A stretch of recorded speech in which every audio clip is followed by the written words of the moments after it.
friends. I'm Dr. T, and I am a social scientist. A social scientist? Have you ever heard of such a thing?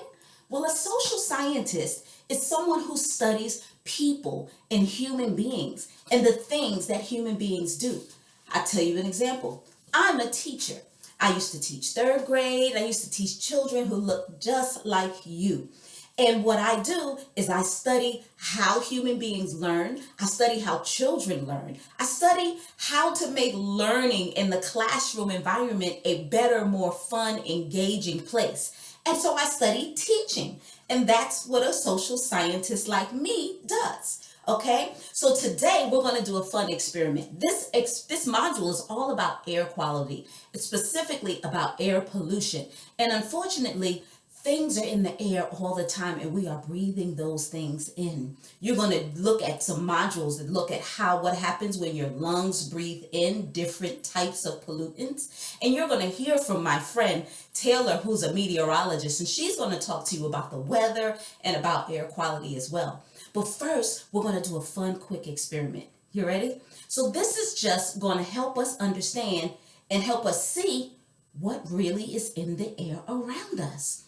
So all you need is a flashlight, a dark room, and maybe something like a dirty feather duster. So I've already done some dusting around my house, okay? Yee. And so what we're going to do is first, I'm going to turn out the lights. And I have my flashlight on already. And so what I want you to see is when you see here, you see how there's not a lot that you can see, but do you see those things?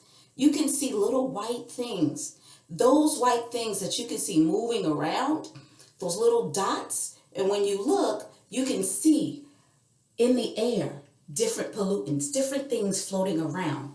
And when I go like this, did you see all that? That, my friends, is air pollution. So you can see all the dust that is now in the air. And these are things that we are breathing in. And so we need to be mindful of these things. Now, what I want you to do is get your journal and I want you to draw some of the things that you see. What does it look like? What do you think about? How do you feel when you see all this air pollution? Thanks so much for doing an experiment with me, friends. I'm Dr. Dawn. Have fun in your air quality module.